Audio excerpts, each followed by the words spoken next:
Bienvenidos a la edición nocturna de France 24 y muchísimas gracias por elegirnos para estar informados. Yo soy Rosa Pérez Masdeu, vamos con las noticias. Nueva imagen para la historia. Nicolás Maduro encarcelado en una prisión de la DEA en Estados Unidos. Ahí lo ven, a la espera de juicio por narcotráfico. El presidente de Venezuela fue capturado junto a su esposa, recordemos, por las fuerzas especiales estadounidenses en Caracas la pasada madrugada. Delcy Rodríguez debe asumir como presidenta encargada por orden del Tribunal Supremo de Justicia de Venezuela para garantizar la defensa de la nación. Horas antes, la actual vicepresidenta exigió la liberación de Maduro y negó estar cooperando con Estados Unidos, desmintiendo así la versión de Donald Trump. América Latina reacciona polarizada a la captura de Nicolás Maduro. Decenas de personas salen a las calles para celebrar o rechazar la intervención estadounidense. Y en el plano político, Lula da Silva y Claudia Sheinbaum condenan la injerencia, mientras Javier Milei y Daniel Noboa aplauden la operación.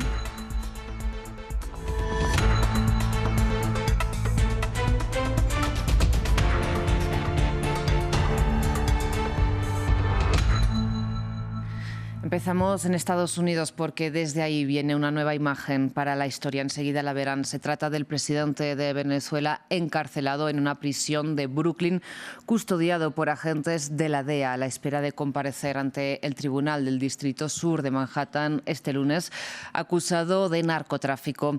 Recordemos que Nicolás Maduro y su esposa, Cilia Flores, llegaron después de ser capturados en Caracas la pasada noche por agentes de las Fuerzas Especiales de Estados Unidos.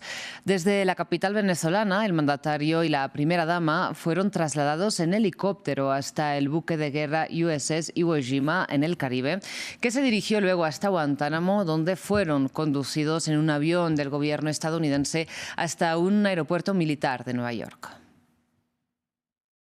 Ahora, para analizar el futuro judicial que enfrenta Nicolás Maduro en Estados Unidos, conectamos con Samuel González. Él es exfiscal general adjunto de México y experto en crimen organizado. Samuel, muchísimas gracias por estar con nosotros esta noche aquí en France 24.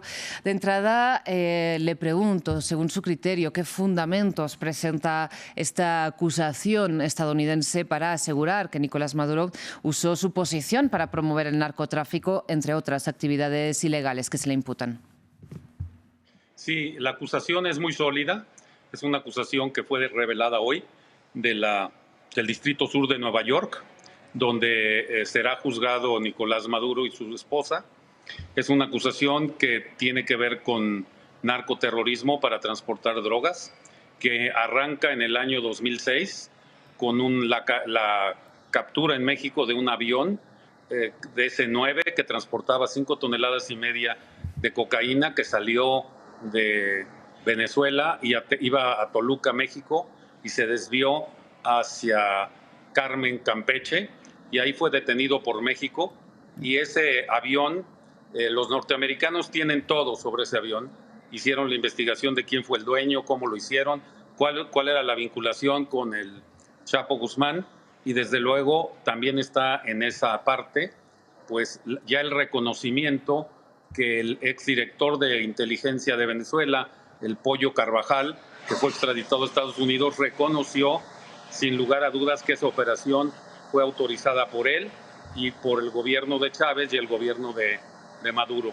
Ese es uno de los elementos más importantes, pero también existen en la acusación el dinero que la esposa de Maduro envió desde Venezuela hacia México.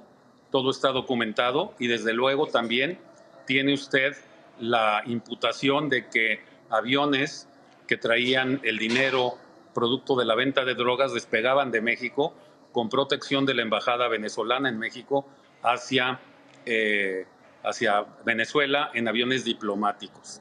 Y obviamente tiene usted un arsenal de testigos, Rosa, muy importantes, entre los que están los hijos del Chapo Guzmán, que está el propio Mayo Zambada y muchos venezolanos que están capturados en Estados Unidos, además de sus contactos con las FARC.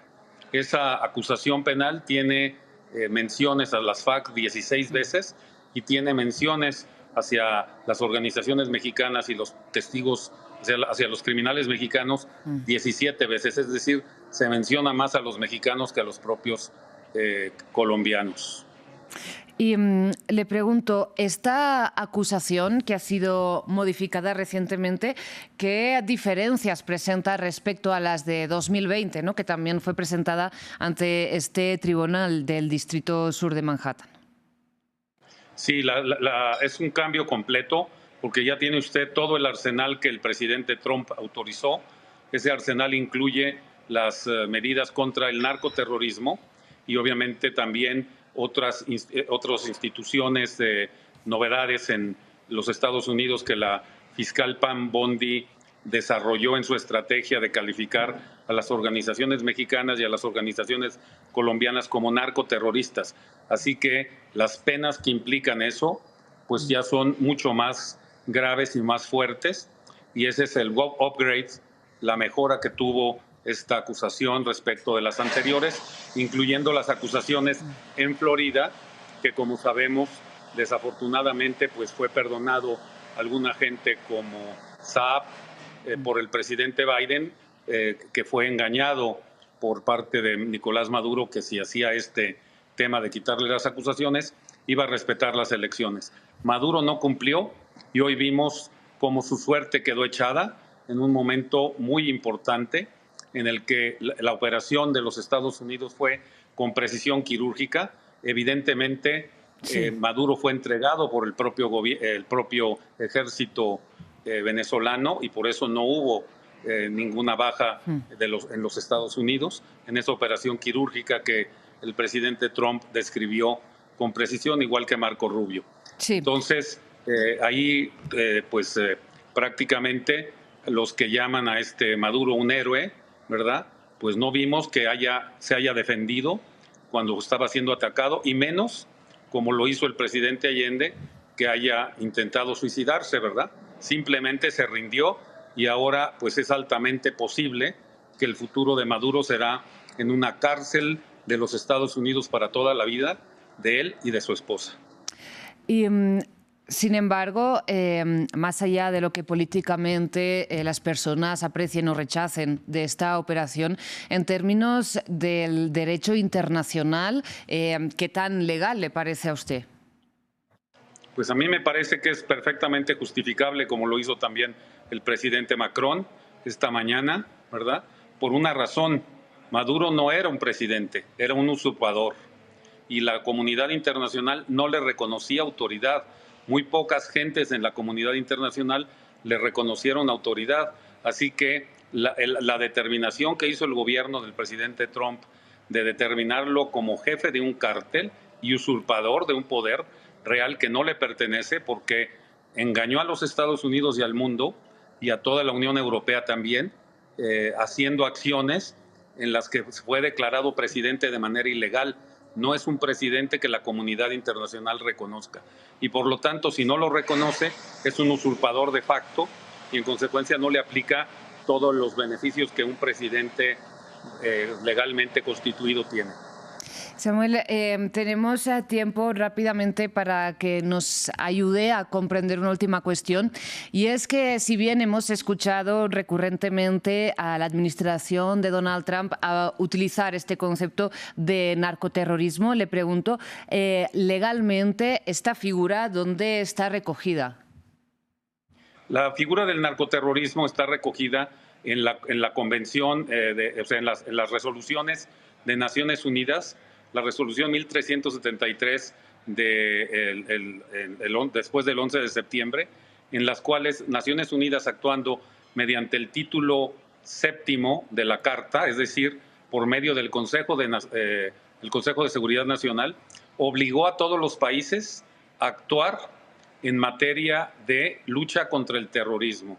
La organización en México de los criminales que usan técnicas y actos terroristas para cometer sus actos aquí en México, o como lo hace Maduro y su gobierno, de facto, utilizan técnicas terroristas porque usan bombas, porque toman plataformas marítimas, porque atentan contra aviones. Todas esas son definiciones de actos terroristas que el gobierno de Trump y la señora Pam Bondi pues determinaron conjuntamente con Marco Rubio de ponerles esa clasificación.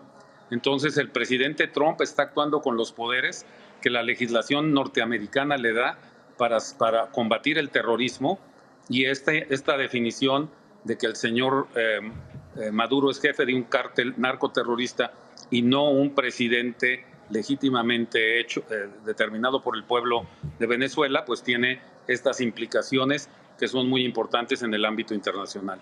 Así que sí hay base legal en la legislación de Naciones Unidas para llamar a estas organizaciones narcoterroristas. Samuel González, pues muchísimas gracias por haber compartido su análisis con nosotros aquí esta noche en France 24. Gracias por atendernos. Muchas gracias. Mientras en Venezuela, Delcy Rodríguez rechazó precisamente la versión ofrecida por Donald Trump y Marco Rubio, que después de anunciar que Estados Unidos va a gobernar temporalmente Venezuela, aseguraron que ella, la vicepresidenta, estaba dispuesta a cooperar con Washington. Por el contrario, insistió en que Maduro es el único presidente de Venezuela, aunque posteriormente el propio Tribunal Supremo de Justicia venezolano le ha ordenado que debe tomar posesión como presidenta encargada ante este vacío de poder. Nuestra corresponsal Daniela Zambrano nos amplía. Hay una particularidad en este fallo del Tribunal Supremo de Justicia, y es que no habla de una falta absoluta del presidente de la República, sino una falta temporal. En este caso, automáticamente Delcy Rodríguez puede asumir las funciones del Ejecutivo sin que se tenga que llamar a elecciones en los próximos 30 días, como rezaría la Constitución en caso de que fuera una falta absoluta del presidente en ejercicio. ¿Cuáles son las facultades ahora de Delcy Rodríguez? La del Ejecutivo por 90 días, con 90 días prorrogables, y allí la Asamblea Nacional sí debe decidir si se declara la falta absoluta para entonces posteriormente llamar a elecciones.